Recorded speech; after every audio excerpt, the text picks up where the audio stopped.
Bonjour à tous et bienvenue, je suis l'explorateur passionné d'exploration technologique et je vous invite à vous joindre à moi pour une discussion d'analyse et d'aperçu sur les tendances de l'IT et des technologies de données dans ce podcast. Et c'est suivre les tendances de l'IT, c'est très important aujourd'hui. Avant de commencer, abonnez-vous à la chaîne et activez la cloche pour être notifié quand je publie les prochains épisodes.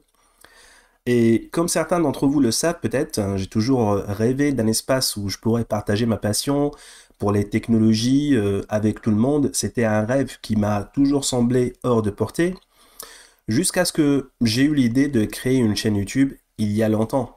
C'était une idée qui a germé dans mon esprit pendant un certain temps, mais j'ai finalement eu la motivation de la concrétiser.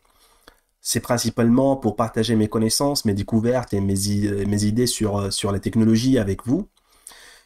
Au début, j'étais un peu dépassé, apprenant les techniques de podcasting, écrivant des scripts pour des vidéos, et créant même un studio d'enregistrement dans mon petit appartement. Mais avec le temps, j'ai commencé à apprendre le rythme, à développer un rituel, et maintenant, avec une dizaine de vidéos sur ma chaîne, je me sens légèrement à l'aise dans ce rôle. Mais je ne pourrais pas faire tout cela sans vous, mes chers amis. Votre soutien signifie beaucoup pour moi et mon courage. Mais je ne pourrais pas faire tout cela sans vous, mes amis. Votre soutien signifie beaucoup pour moi et mon courage à continuer à explorer et à partager mes découvertes avec vous. Alors, je vous invite à vous abonner, à soutenir cette chaîne et à vous joindre à moi dans cette aventure. Maintenant, passons au cœur du sujet de notre podcast d'aujourd'hui. Pourquoi est-il si important de suivre les tendances de l'IT et les technologies de données aujourd'hui? Permettez-moi de vous donner un exemple concret pour illustrer cela. Imaginez que vous êtes le propriétaire d'une entreprise, vous avez travaillé dur pour construire votre entreprise à partir du rien et vous êtes fier de ce que vous avez accompli.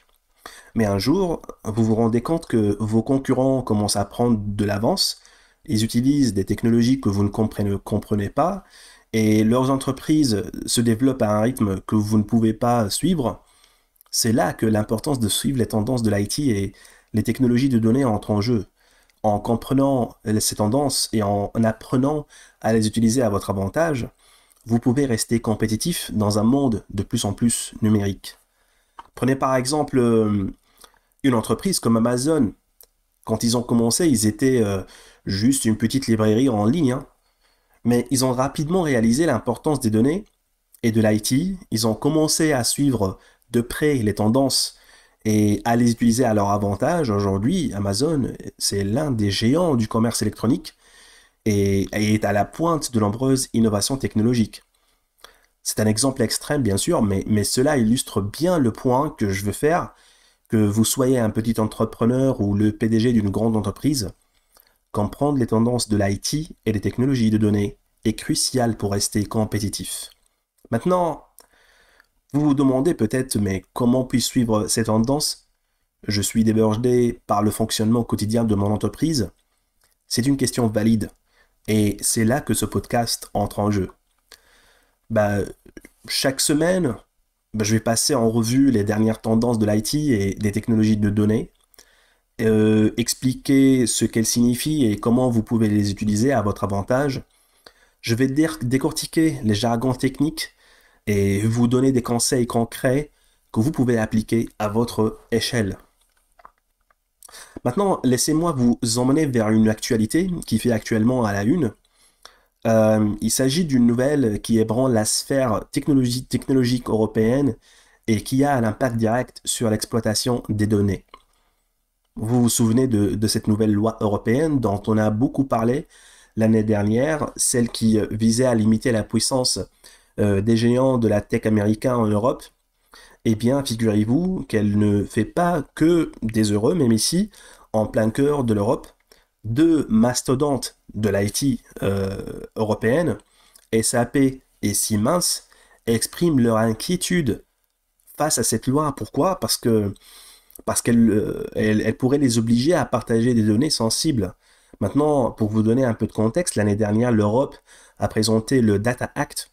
C'est une loi en fait qui vise à créer un marché après-vente ou à des services basés sur certaines données. En d'autres termes, cette loi donnait accès à certaines données à des tiers. Mais voilà le hic. Maintenant, SAP et Siemens, ces deux géants de la tech en Europe, ont tiré la sonnette d'alarme. Pourquoi? Parce qu'ils craignent que ce partage obligatoire de données menace leurs secrets de fabrication.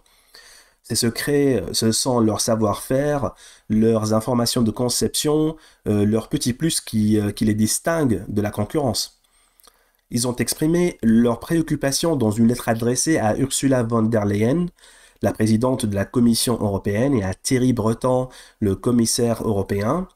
Et dans cette lettre, ils ont indiqué craindre que le partage de leurs données sera fait non seulement avec les utilisateurs, mais aussi avec des tiers, risque de nuire à la concurrence en Europe. Et ce n'est pas tout. SAP et Siemens ont également mis en garde contre le fait que cette loi pourrait les forcer à partager des données avec des concurrents hors d'Europe où le Data Act ne s'applique pas. Dans ce contexte, certains sceptiques allemands demandent à ce que l'on puisse refuser ce partage de données si cela menace des secrets commerciaux, la cybersécurité, la santé ou la sécurité en général. C'est très important ces discussions, les amis. La réglementation en tout ce qui concerne les données et l'intelligence artificielle est en cours et on va avoir plus de projets de loi à cet égard prochainement. Ensuite, nous allons plonger dans une actualité aussi brûlante qui concerne l'un des acteurs majeurs de l'intelligence artificielle, OpenAI, et plus précisément son CEO, Sam Altman, le PDG. Lors d'une récente audience devant le Congrès américain, Altman a fait une déclaration qui a retenu l'attention de tous. Il a affirmé qu'il est essentiel que les gouvernements imposent des règles en matière de développement et d'utilisation de l'IA.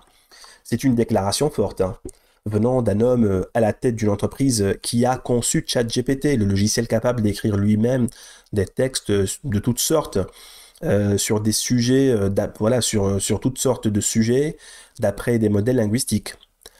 Pour mettre en contexte cette déclaration, laissez-moi vous raconter une histoire. C'est l'histoire de la révolution industrielle, une époque de grands bouleversements et d'innovations majeures au XVIIIe siècle. L'invention de la machine à vapeur a permis d'augmenter considérablement la production de biens. Pourtant, cette augmentation de la productivité n'a pas été sans conséquences. Elle a mené à l'exploitation des travailleurs, à la pollution de l'environnement et à de profondes inégalités sociales. Malgré tout, la révolution industrielle a également apporté des avantages considérables, comme l'amélioration de la qualité de vie de nombreuses personnes, la création de nouvelles industries et de nouvelles professions. C'est dans ce contexte que le gouvernement britannique a introduit la Factory Act en 1833, une loi qui régulait les conditions de travail dans les usines, limitant les heures de travail et imposant des normes de sécurité. C'était une étape importante pour protéger les travailleurs et limiter les abus. Ce n'était pas parfait, mais c'était quand même un pas dans la bonne direction. Aujourd'hui, nous nous trouvons face à une situation similaire avec l'intelligence artificielle, comme la machine à vapeur, on s'entend. L'IA a le potentiel d'augmenter considérablement notre productivité, de résoudre des problèmes complexes et de transformer notre société. Mais comme la machine à vapeur, elle peut également causer des dégâts considérables si elle n'est pas correctement régulée. Et c'est là que les déclarations de Sam Altman prennent tout leur sens. Lors de son audience devant le Congrès, il a souligné l'importance d'un leadership américain en matière de régulation de l'IA. Pour lui, l'intelligence artificielle peut résoudre les principaux problèmes de l'humanité, mais ce pouvoir comporte aussi des risques. Et là, je le cite, « Ma plus grande crainte, c'est que le secteur de la technologie cause des dégâts considérables au monde. Il est crucial que l'IA à plus puissante soit développée avec des valeurs démocratiques. » Ce point de vue est partagé par Christina Montgomery, la responsable de la vie privée chez IBM, qui a également appelé à l'instauration de règles en matière d'intelligence artificielle, mais son attention se porte principalement sur l'utilisation de l'IA. Elle pense que les utilisateurs devraient pouvoir comprendre immédiatement qu'ils sont en train de discuter avec une IA, et pourtant, malgré ces risques, il y a aussi des avantages incroyables à l'IA. Pour souligner ce point, je vais revenir sur l'audience du Congrès où le sénateur Richard Blumenthal a réalisé un exploit inédit. Il avait fait rédiger son texte par ChatGPT, l'IA développée par OpenAI, et l'avait fait lire par un système imitant sa voix. Ce système avait été entraîné sur la base du discours antérieur de Blumenthal devant le Sénat. Mais bien sûr, cela soulève également des questions. Si un sénateur peut utiliser l'IA pour rédiger un discours, qu'en est-il des autres domaines où l'IA pourrait être utilisée de manière similaire?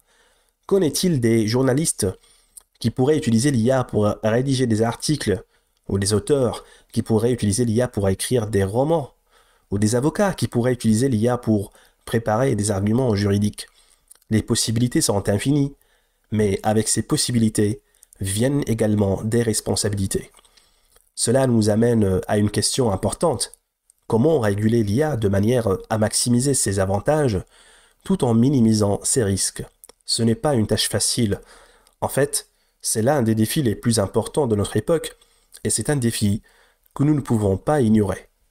Au cœur de l'IA se trouve l'apprentissage automatique, une technique qui permet aux ordinateurs d'apprendre à partir de données. C'est ce qui a permis à ChatGPT de rédiger le discours du sénateur Blumenthal, et c'est ce qui a permis de faire des choses que nous n'aurions jamais cru possibles il y a quelques années. Maintenant, avec cette compréhension de l'IA, nous pouvons commencer à réfléchir à la régulation.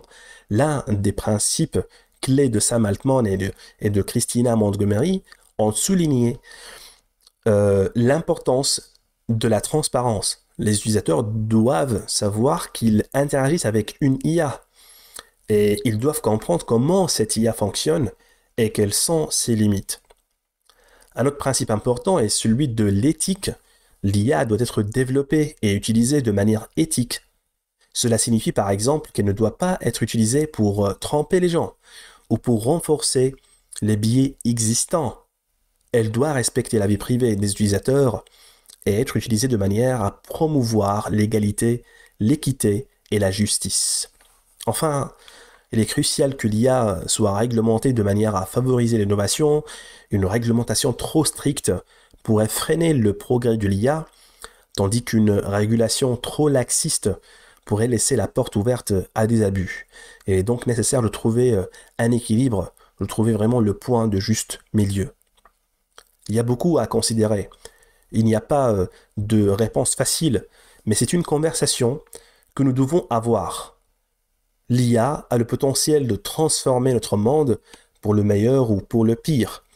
Et il appartient à nous tous, en tant que société, de décider du chemin à prendre. C'est pourquoi ce podcast est si important, les amis.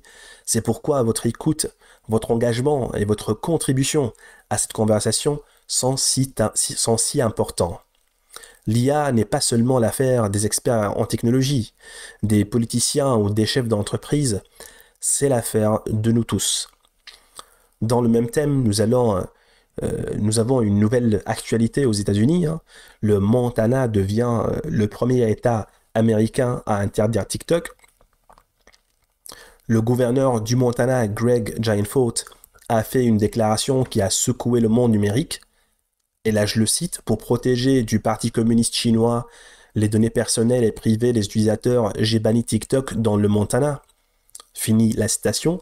Donc TikTok, l'application de vidéos courtes appartenant au groupe chinois ByteDance, est maintenant dans la ligne de mire avec une loi qui ordonne à Apple, Google, de ne plus distribuer l'application à partir du 1er janvier 2024.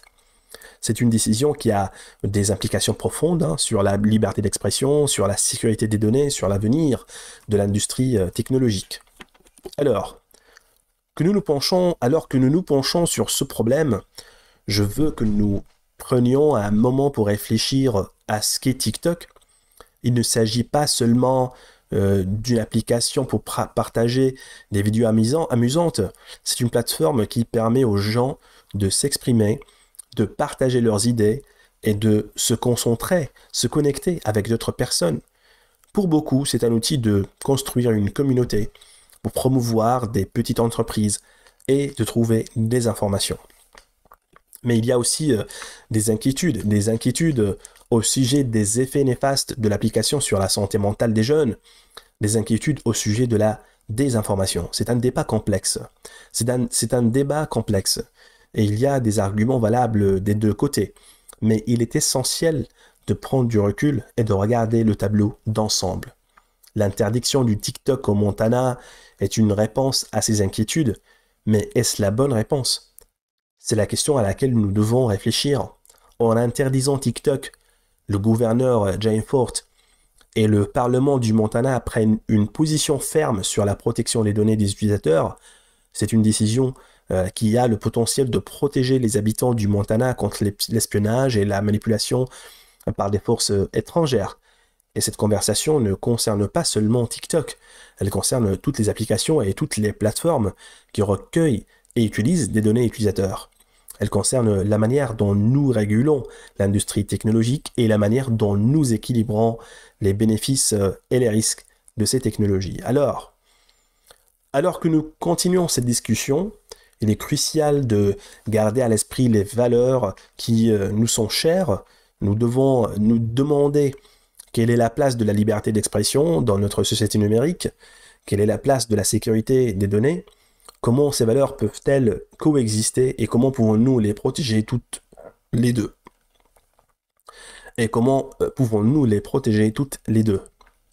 Ces questions sont au cœur de la question de la réglementation de TikTok et d'autres plateformes similaires, et la manière dont nous y répondons aura des applications non seulement pour l'avenir de TikTok, mais aussi pour l'avenir de l'industrie technologique et de notre société numérique en général.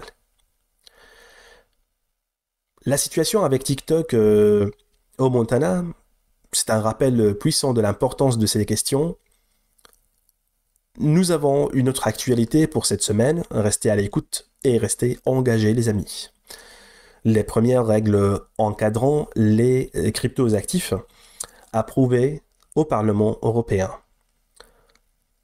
Ouvrons un nouveau chapitre de notre histoire d'aujourd'hui, une histoire qui nous emmène au-delà des frontières américaines, au cœur de l'Europe, au Parlement européen, où un événement majeur vient de se produire, un événement qui pourrait bien redéfinir l'avenir de la crypto-monnaie, non seulement en Europe, mais peut-être dans le monde entier. C'était un jeudi ordinaire lorsque les membres du Parlement européen se sont réunis pour voter. Cependant, la question qui se posait ce jour-là était loin d'être ordinaire. En jeu, la première réglementation de l'Union européenne pour tracer les transferts de cryptos actifs, comme les bitcoins ou les jetons de monnaie électronique, pour prévenir le blanchiment d'argent et établir des règles communes sur la protection des clients. L'eurodéputé Asita Kanko, co-rapporteur pour la Commission des libertés civiles, de la justice et des affaires intérieures, a clairement énoncé le problème, et là je le cite, « Le monde des cryptos actifs est à peine régulé, et les criminels en profitent pour opérer dans l'anonymat total. » Fin de citation. Mais ce jeudi, le Parlement européen a décidé d'y mettre fin.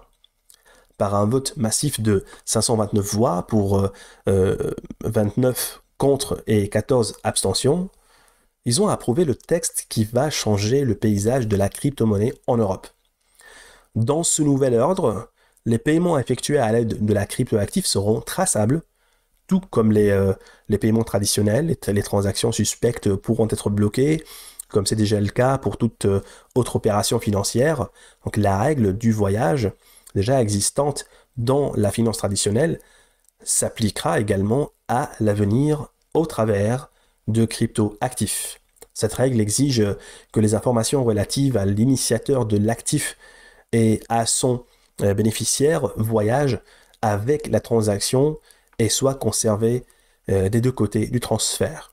Cela signifie que les transactions supérieures à 1 000 € effectuées à partir de portefeuilles dits auto-hébergés, le portefeuille de crypto-actifs d'un utilisateur privé, seront également couvertes lorsqu'ils interagissent avec des portefeuilles hébergés gérés par des prestataires de services de cryptos actifs. Mais même cette nouvelle réglementation a ses limites, comme l'a souligné Asita Kanko. Un seuil de 1000 euros peut ne pas avoir beaucoup de sens dans le monde de la crypto-monnaie, où de petits montants peuvent souvent dissimuler de grands délits. Le Parlement européen a également donné son feu vert à de nouvelles règles communes sur la surveillance, la protection des consommateurs et les garanties environnementales des cryptos actifs dans les crypto-monnaies afin de réduire l'empire carbone élevé de crypto-monnaies.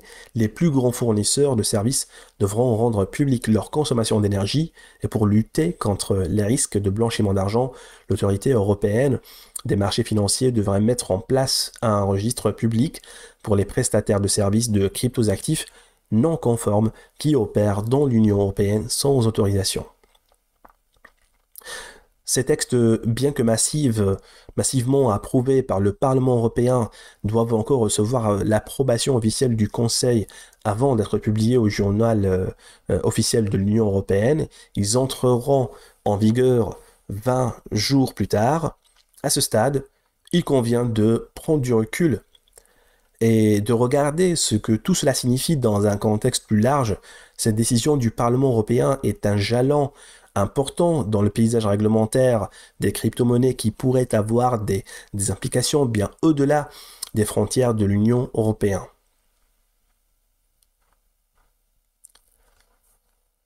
Peut-être que cette ligne pourrait susciter des débats, des défis ou même des conflits. Après tout, la crypto-monnaie, c'est un sujet complexe et controversé qui suscite des opinions des deux côtés, des deux côtés du débat. Il reste à voir comment les autres acteurs du monde de la crypto-monnaie réagiront à cette décision de l'Union européenne et comment cela influencera l'évolution future de cette technologie en plein essor. Ce qui est certain, c'est que le monde de la crypto-monnaie est en constante évolution et il est crucial de rester informé et engagé parce qu'en fin de compte, il s'agit de notre argent, de notre sécurité et de notre avenir. Et c'est pourquoi nous devons continuer à surveiller attentivement ces développements et à poser les bonnes questions.